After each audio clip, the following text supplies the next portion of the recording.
Hey, c'est Lucie et bienvenue dans un tout nouvel épisode de Good Morning Bruxelles.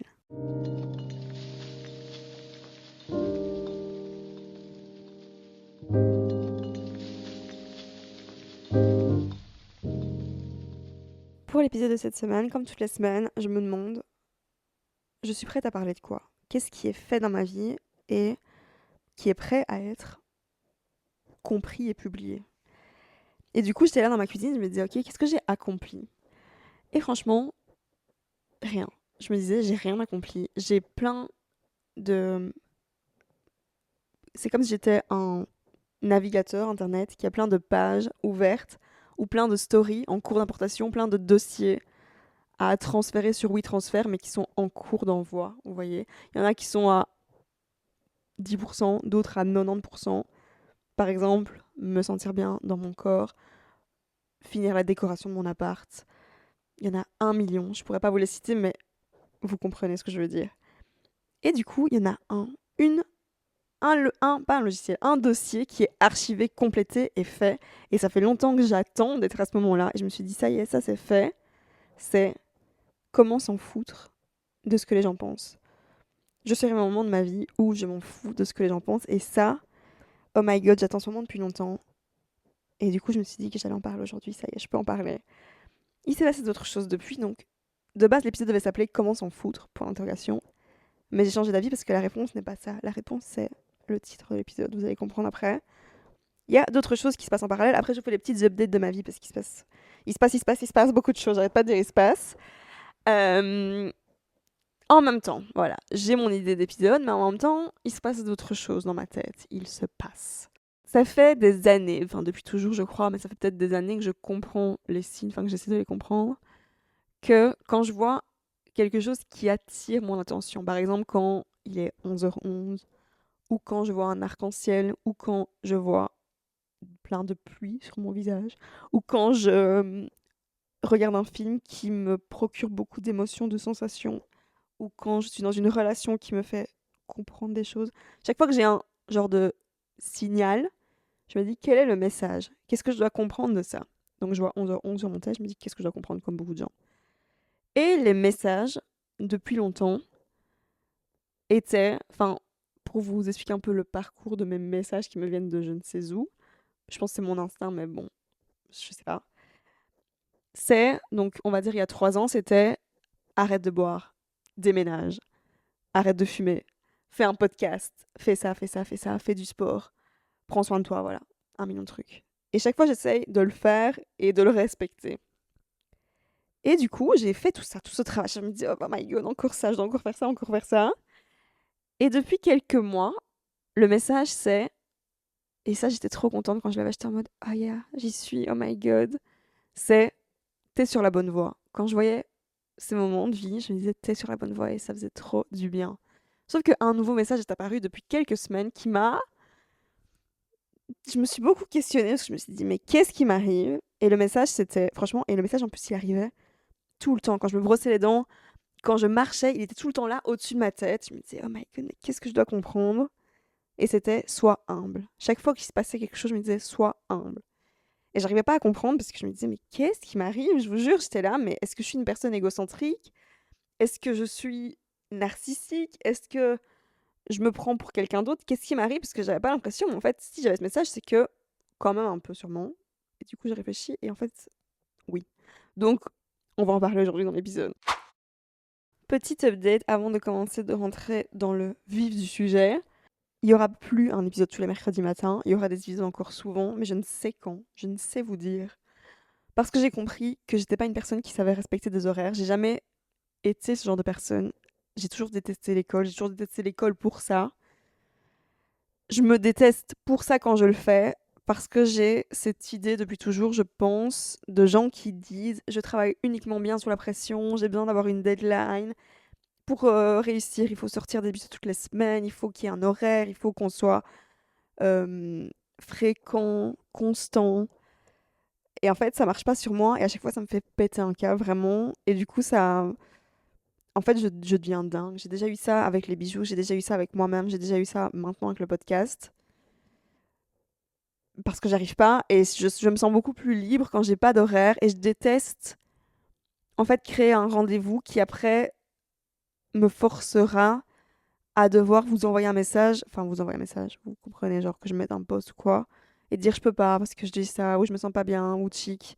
Et je déteste en plus les gens qui font ça, et je pense qu'il y a beaucoup de gens qui se mettent la pression sur les réseaux ou j'en sais rien, qui quand ils publient pas, ils sont en mode désolé, j'ai pas beaucoup publié ces derniers temps. On déteste tous voir ce genre de message, mais je l'ai déjà fait dans ma vie, j'avais ça à un moment avec les bijoux, je publiais tout le temps, et après je l'ai plus fait, et après j'étais en mode putain, je publie plus, les gens m'envoient des messages, il faut que je prévienne.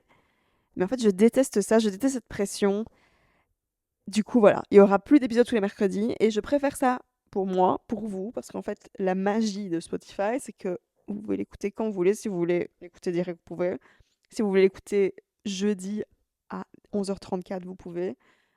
Voilà, je sortirai d'épisodes quand je veux pour plus devenir dingue, parce que j'ai compris autre chose qui est une autre story en cours d'importation, mais je vais un peu vous expliquer. C'est que je suis une addict. Je vous explique. J'ai été addict à la cigarette pendant des années. J'ai été addict. En fait, j'ai été addict à tellement. En fait, je suis juste une addict qui a essayé de dégager tout ce qui n'était pas bon pour elle. Donc là, j'ai plus d'addiction toxique. Mais j'ai d'autres addictions qui sont, par exemple, ce podcast en ce moment. Pour vous expliquer, à des moments de ma vie, je. Quand je faisais quelque chose, parlons de la cigarette, par exemple. Quand je faisais quelque chose avec des gens, je me disais, oh my god, il faut qu'on s'en terrasse, il faut que j'ai ma clope en main. Vous voyez ce truc d'addiction. Ensuite, avec mes bijoux, je me suis dit, ok, j'adore faire des bijoux, il faut que je les sorte tout le temps, il faut que je publie, j'adore mettre des stories, j'adore. Addiction. Pour des mecs, j'ai déjà eu des addictions, je me souviens, je travaillais, j'étais amoureuse d'un mec quand j'étais genre ado, après on a un peu sorti ensemble il y a genre 5 ans, et je travaillais, j'avais un travail ici à Bruxelles, mais genre autre chose, et je pensais qu'à lui, j'arrivais même pas à travailler, j'étais tellement addict à lui que je pensais qu'à ça.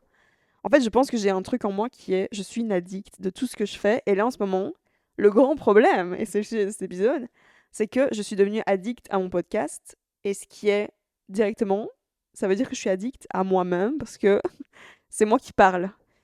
Ce qui est complètement malsain. Et du coup, en fait, toute ma vie, je deviens addict à des trucs, à des chansons aussi. Je passe, par exemple, avant-hier, j'ai écouté une chanson 40 fois, la même. Je pense que voilà, on comprend qu'il y a un problème. Il faut se calmer. Donc, je dois gérer mes addictions. Addiction à moi-même, maintenant, c'est le thème de l'épisode. Ok, je vais devenir humble. Et arrêter ce schéma de toujours me... Voilà, je tombe dans des trucs comme ça. Donc, en fait, voilà, pourquoi j'arrête de sortir un épisode tous les mercredis. Je préfère vraiment être libre et je sais pas m'en passer de ce podcast et j'ai envie de le faire tout le temps. Mais je veux plus arriver à ce moment où on est mercredi, où on est mardi soir et je suis en mode ah, je deviens dingue. Je vous jure, je devenais tellement dingue. Là, ça fait des mois que je suis chez moi. Et je passe tout mon temps chez moi à réfléchir à mon podcast. Genre, au lieu de ce moment où on est sur la terrasse et que tout ce qu'on veut, c'est fumer sa clope, moi, c'était en mode ok, là, oh, j'ai une idée pour mon podcast. Oh putain, ouais, cette personne a dit ça, je vais en parler dans mon podcast. En fait, j'arrivais même plus à me concentrer sur d'autres choses parce que j'avais peur que ça me déconcentre mon podcast. J'ai l'impression d'être là depuis des semaines dans mon appart. J'ai l'impression d'être Serge Gainsbourg, mais sans Jane Birkin et sans les clopes maintenant parce que j'ai arrêté de fumer. Mais genre, je suis là dans mon noir et je pense à mon podcast matin, midi et soir, mais au secours. Donc voilà, ça c'est une autre chose à régler, autre problème. Voilà, j'ai pas le temps pour... Enfin, si j'ai le temps, mais c'est pas le sujet du jour. Ok, fini l'update. Il y aura juste plus d'épisodes tous les mercredis, je ne sais pas quand, mais ça me libère pour ça parce que j'ai décidé que j'allais faire ça pour toute ma vie.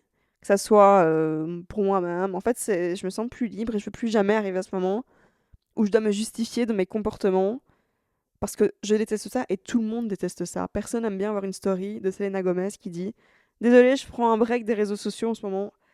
À chaque fois, on revient à l'égocentrisme, je pense, parce que, ok, elle a peut-être des millions de followers, mais vous voyez ce que je veux dire? Le monde ne tourne pas autour de nous. Donc voilà, j'arrête mes addictions, j'arrête de faire ça. Et il est temps de parler du sujet, je crois. Let's go, guys. Déjà, le sujet de l'épisode, rappelez-vous, c'était comment s'en foutre de ce que pensent les gens, parce que même moi j'ai oublié de qu'on parlait là, mais revenons à la base. Alors, pour faire cet épisode, j'ai relu un livre qui s'appelle L'art subtil de s'en foutre et regardé plein de vidéos de ce mec qui a écrit ce livre qui s'appelle Mark Manson. Donc il y a plein d'idées qui viennent de lui, dont je vais parler dans l'épisode. Dont la première qui est cette phrase déjà, il faut l'oublier parce qu'on s'en fout jamais de ce que pensent les gens. on l'espère, on essaye d'arriver à ce moment, on y travaille, on veut y arriver, on y arrive. Mais en fait, c'est pas ça qui se passe. Le truc de base, c'est que si on accorde autant d'importance à ce que les gens pensent autour de nous, c'est que on est mal entouré. Il explique que tous les humains, on a besoin d'amour, d'être reconnus dans ce qu'on fait, d'être validés pour notre travail, pour nos idées, etc.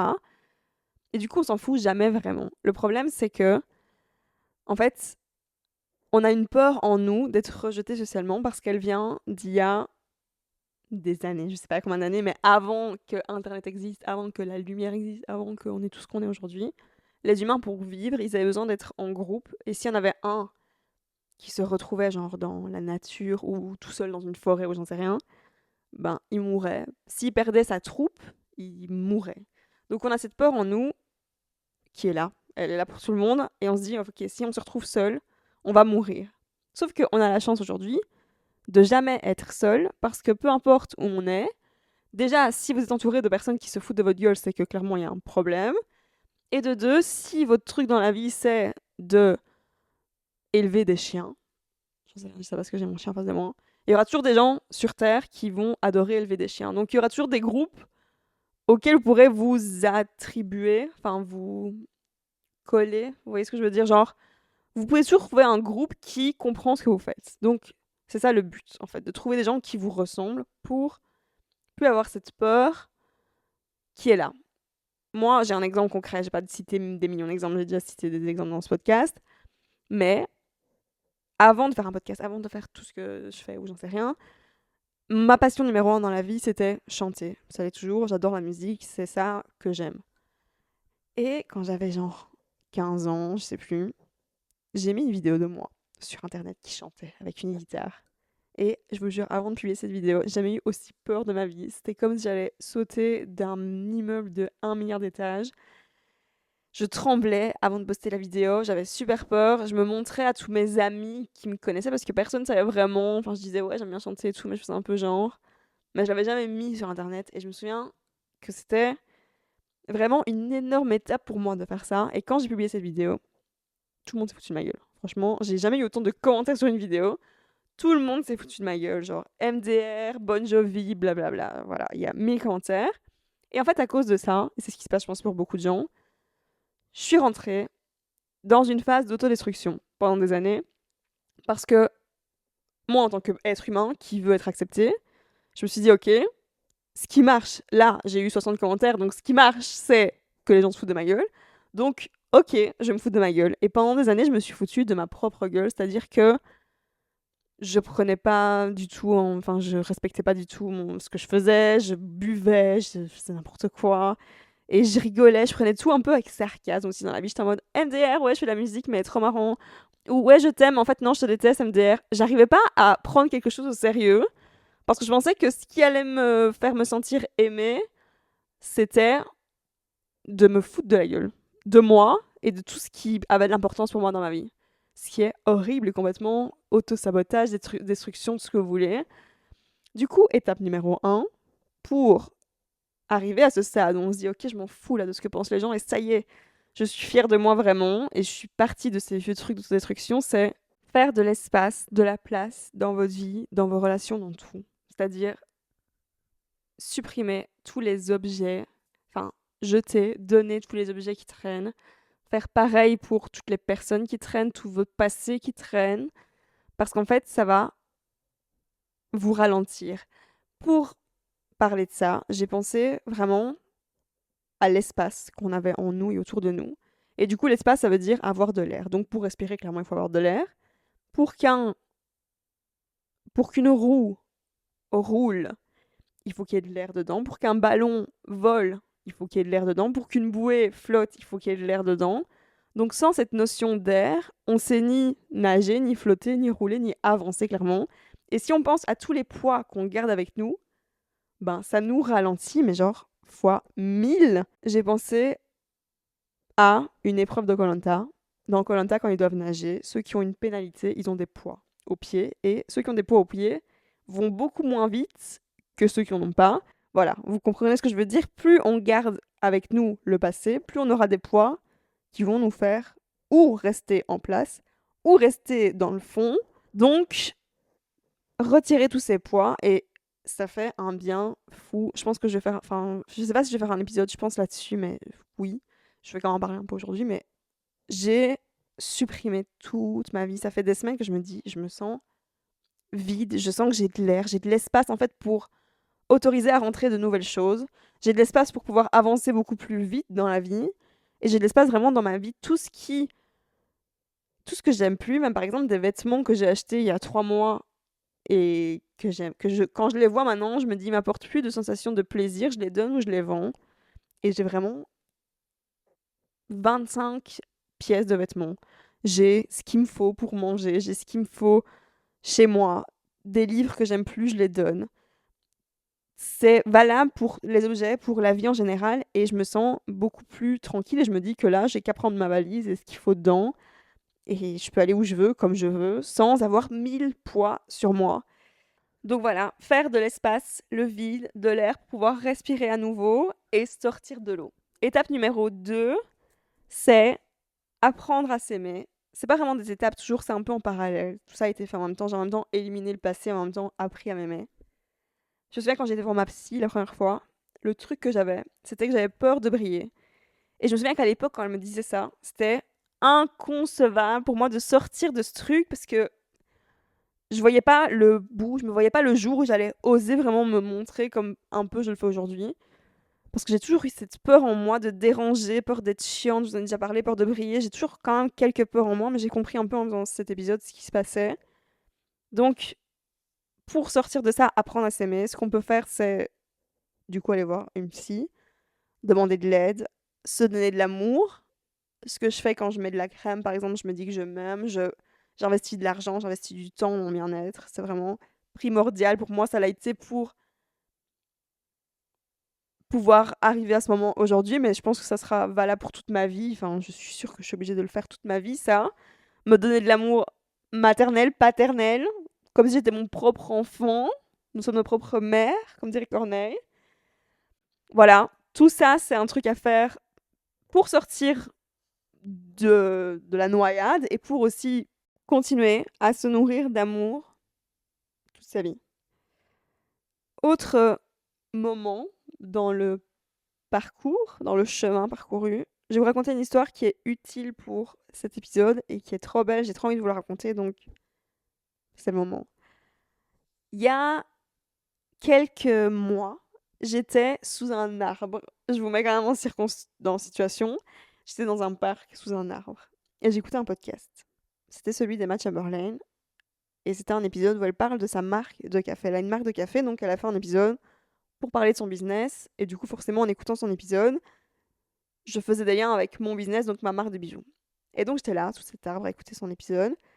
Et j'ai eu un sentiment de tristesse qui m'est arrivé. Parce qu'en fait, j'ai réalisé que, à cause de tous ces trucs que je vous ai expliqués, ces traumas, ces manques de confiance, ces machins, j'avais jamais trouvé la place pour être reconnaissante des gens qui mettent 50 € pour m'acheter un bijou. Parce qu'à chaque fois que je vends un bijou, je me dis, bah oui, mais c'est parce qu'il est quand même, voilà, ou parce qu'il y a des pierres, c'est parce que, voilà, ou, mais je trouve toujours un truc pour pouvoir faire plus. En fait, je me suis dit, je suis jamais contente, en fait, ce qui est injuste. Pareil pour mon podcast, chaque fois que je fais un podcast, je me dis oui, mais, et je me rends pas compte, en fait, qu'il y a des gens qui prennent 20 minutes de leur temps. Enfin, je m'en rendais pas compte, maintenant je me rends compte et on arrive à l'humilité, je vais vous expliquer après. Qui prennent 20 minutes de leur temps pour écouter mon podcast. Et du coup, je me suis dit, mais c'est injuste et c'est. Enfin voilà, pourquoi j'ai ça et pourquoi je suis toujours dans ce truc où je me dis que je suis pas assez ou que je suis trop géniale. Je vous explique après, vous allez comprendre. Parce que j'ai toujours ce moment où je suis en mode ouais, j'ai fait ça donc c'est normal, j'ai battu tous ces gens qui m'ont critiqué donc je suis trop géniale. Ou alors bah, je suis qu'une grosse merde, de toute façon ça vaut rien.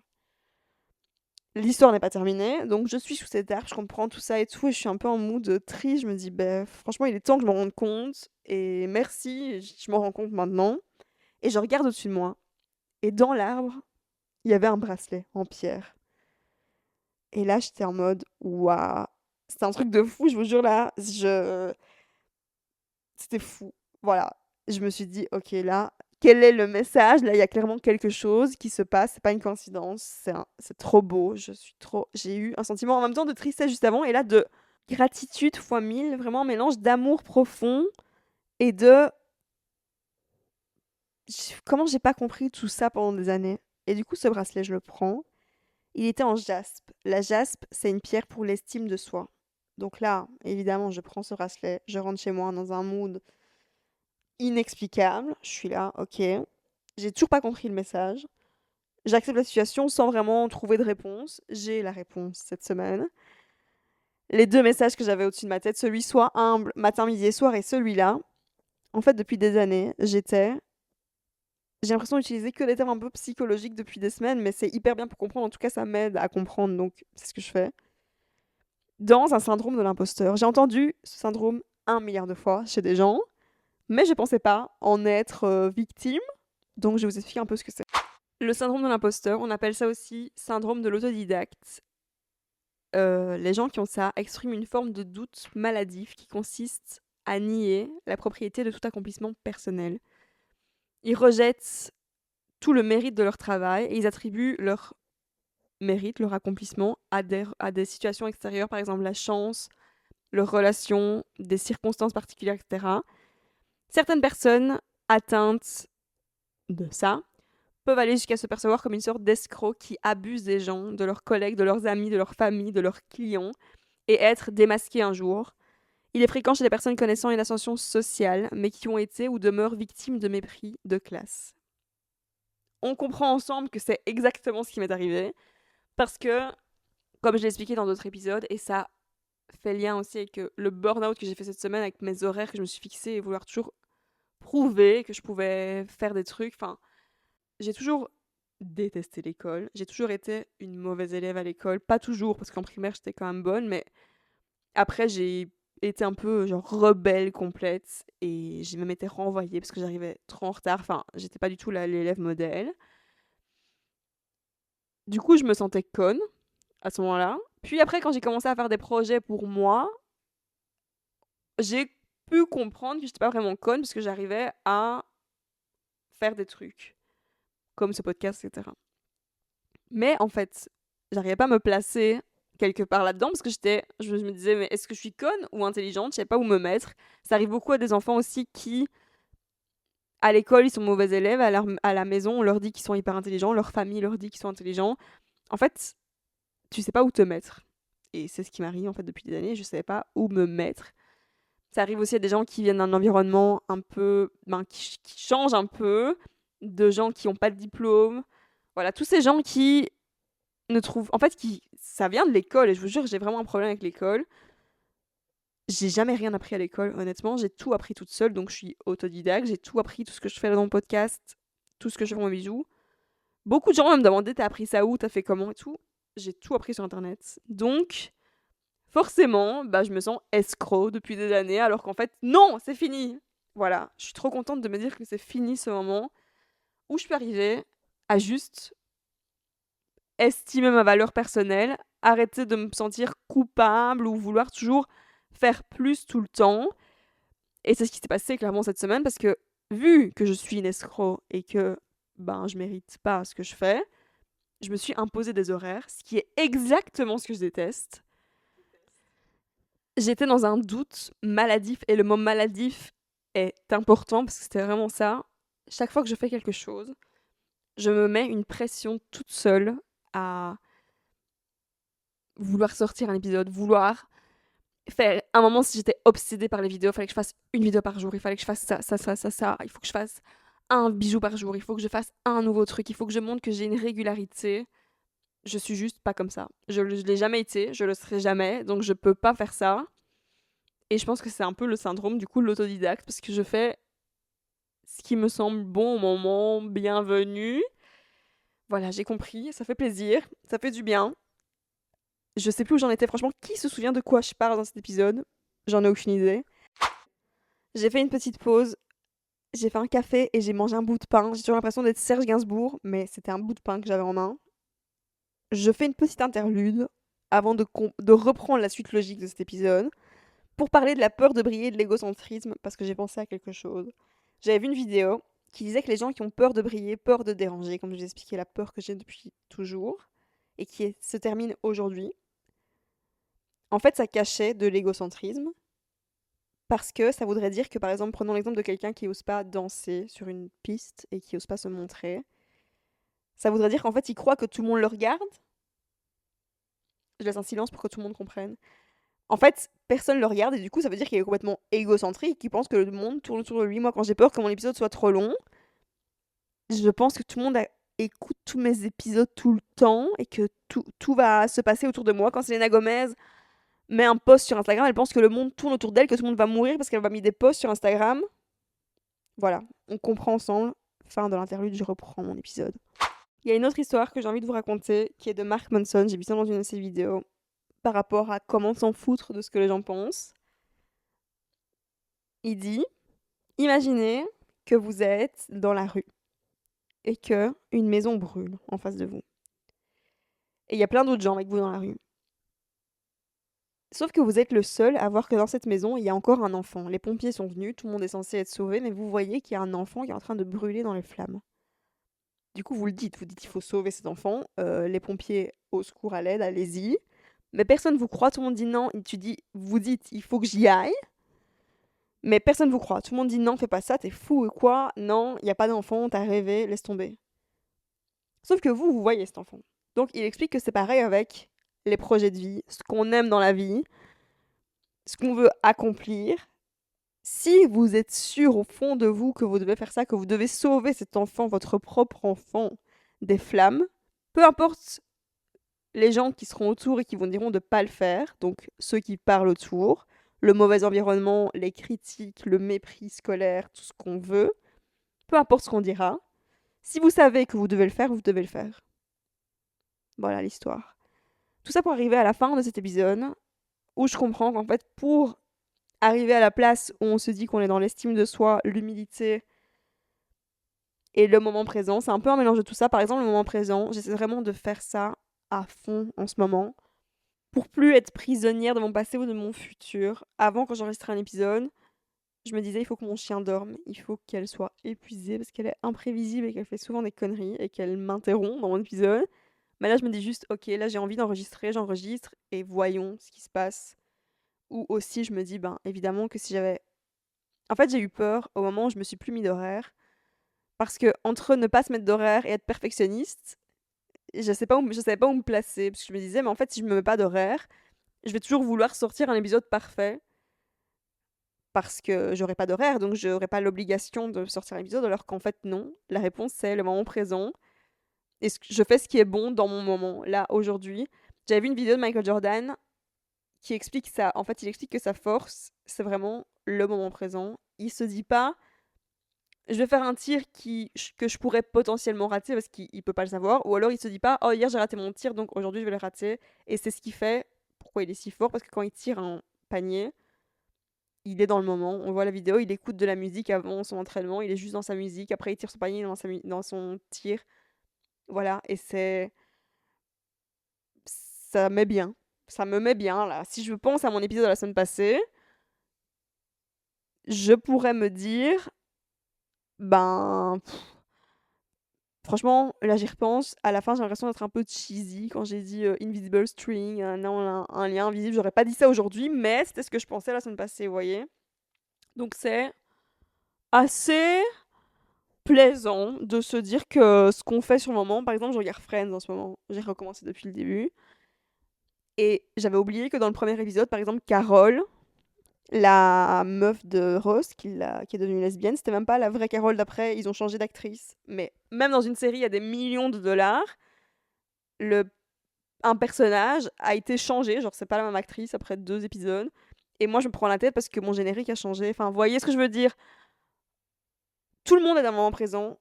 Moi, Michael Jordan, Ross et Carol, Will Smith. Par exemple, Will Smith, il aurait pas pu faire à la recherche du bonheur, à la poursuite du bonheur, je sais plus c'est quoi le titre, aujourd'hui, parce qu'on va plus le caster pour ça. Vous voyez ce que je veux dire? Il pouvait le faire qu'à ce moment-là de sa vie, donc il l'a fait. Donc, moment présent à fond. Et on arrive à la fin de cet épisode, l'humilité. J'ai pris une petite pause là, je suis rentrée. Je suis couchée pour vous parler calmement parce que j'ai l'impression d'être surexcitée au milieu de tous mes épisodes. Voilà, je veux terminer en douceur, qu'on soit tranquille, parce que c'est le message de cet épisode. Fini cette pression que je me fous depuis des années. Ça fait du bien. J'ai décidé aussi de vous partager mes faiblesses comme je le fais aujourd'hui. Par exemple, vous avouer que j'étais pas humble depuis 3 ans. Parce que ça me fait trop du bien quand les gens partagent leurs pires démons ou leurs faiblesses. Et c'est ça l'humilité, c'est la définition de l'humilité, savoir admettre ses faiblesses. Donc, j'espère y arriver. J'ai compris aussi que je devais sortir de ma cabane et arrêter d'être addict, là pour le coup, à moi-même, ce qui est complètement malsain. Exemple, il y a 6 mois, quand je me réveillais le matin, je regardais pas mon téléphone, je faisais 1 heure de marche, je faisais de la méditation, j'étais hyper ancrée. Et là, depuis 3 semaines, quand je me réveille le matin, je prends mon téléphone et je regarde les stats de mon podcast, ce qui est complètement égocentrique. Et ça me rendait dingue, en fait. Là, par exemple, je viens de rentrer, j'ai vu des gens, j'ai trouvé un téléphone par terre et la femme, enfin, je l'ai retrouvée, cette femme, elle était super heureuse. Et c'est le genre de moment qui m'apporte tellement plus d'amour que de prendre mon téléphone et regarder mes stats. Enfin, voilà, on se comprend. Donc, fini. J'arrive à l'humilité, j'espère. L'humilité, c'est, je vous dis la définition complète, c'est se voir de façon réaliste, ne plus se croire au-dessus ou en dessous des autres et être reconnaissant pour ce dont on a été gratifié. Donc j'ai l'impression un peu que c'est le message que j'ai compris depuis 3 mois. Et aussi se dire qu'on est rien par rapport à la grandeur du monde. C'est un sentiment différent que j'expérimente depuis quelques jours. Avant, je pensais que c'était je suis une merde. Alors qu'en fait, se dire qu'on est rien, c'est plutôt un sentiment. Enfin, du coup, le sentiment d'humilité, c'est à côté. Enfin, je suis rien à côté de ce moment que j'ai vécu en dessous de l'arbre, de la nature, ce qu'elle m'a donné là. J'ai aucune explication à ça. Je suis rien à côté de la puissance des océans. Je suis rien à côté de la puissance du monde entier. Je suis rien à côté de la puissance des tempêtes. Je suis rien à côté de tout ça. Je suis rien à côté de gens qui accomplissent tellement de choses. Je suis rien à côté de Selena Gomez. Je suis rien à côté de tellement de gens en fait. Et ça permet de plus se mettre, de plus essayer de trouver une place au-dessus ou en dessous. C'est juste se dire je suis là, je suis à ma place. Il y a une différence aussi entre l'humilité et la haine de soi. La haine de soi, c'est se dire qu'on n'est rien parce qu'on vaut rien. Et l'humilité, c'est juste accepter qui on est dans son ensemble et ça fait du bien. Donc, on verra, mais voilà où j'en suis. C'est tout pour aujourd'hui. J'espère que vous avez passé un bon moment. J'espère que vous n'avez pas perdu votre temps en écoutant cet épisode, que vous avez retenu quelque chose. On se retrouve bientôt pour un nouvel épisode. Merci d'être là. En attendant, vous allez voir mon compte Instagram Good Morning 15, mon compte perso, je ne le dis jamais, mais c'est l'outil à mon chat show, mon compte de bijoux, l'outil.jewelry, mon site de bijoux, l'outil-jewelry.com. Et vous avez toujours un code si vous écoutez mon podcast et si vous avez envie d'aller voir mon site. Le code c'est Good Morning 15. Je suis trop contente d'avoir fait cet épisode sans pression, je me sens bien. Et on se retrouve bientôt. Bye, je vous aime.